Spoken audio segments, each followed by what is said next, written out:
आइए ले चलते हैं हम आपको अरुणाचल प्रदेश की वो जनजाति जहाँ एक खास कार्ड से महिलाओं को बदसूरत बनाने की प्रथा है। हमारे देश में विभिन्न धर्म के लोग रहते हैं और यही कारण है कि भारत को हमेशा डाइवर्सिटी के लिए जाना जाता है।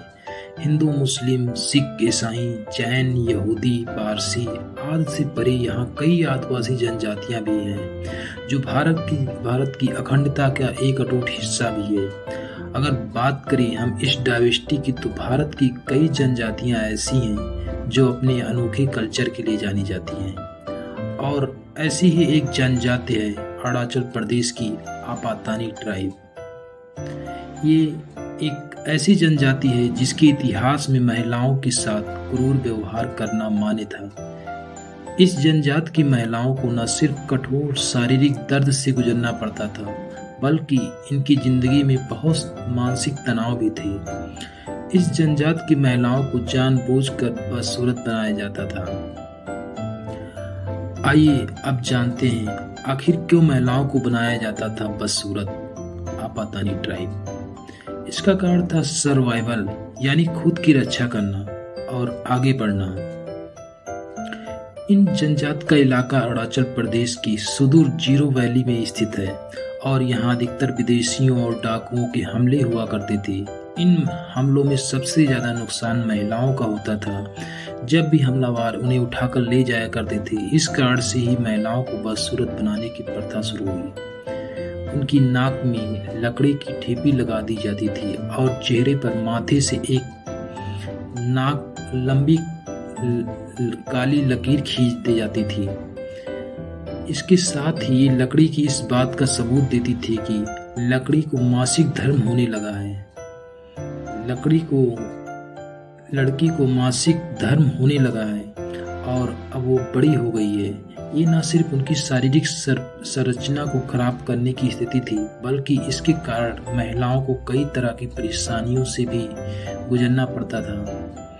कई महिलाओं के लिए दर्द भरा अनुभव जिंदगी भर का नासूर बन जाता था।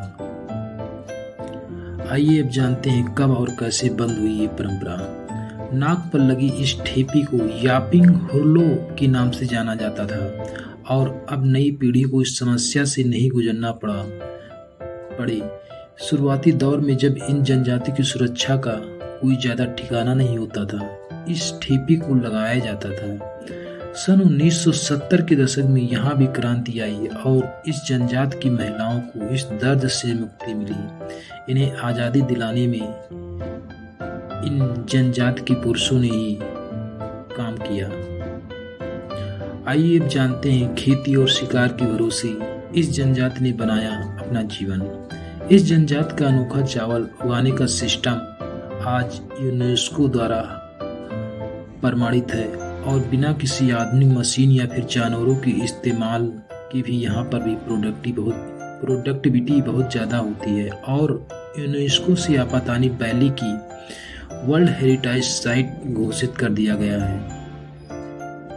इस ट्राइब को इसके कलरफुल कल्चर और बहुत से त्योहारों के लिए जाना जाता है। यहाँ हैंडलूम का काम भी यहाँ होता है और ये जनजाति भाईचारे में यकीन करती हैं। इस जनजाति के लोग एक दूसरे के भरोसे पर जीते हैं। अरुणाचल प्रदेश की इस जनजाति के बारे में जानकर अगर आपको अच्छा लगा हो तो इसे शेयर ज़रूर करें, क्योंकि मैं ऐसी और भी वीडियो बनाता रहूँगा और मैं ऐसे सारे इम्पॉर्टेंट ट्राइब्स के बारे में यहाँ पर जिक्र इसी तरह मैं करता रहूँगा। Thanks for watching my video. Thanks.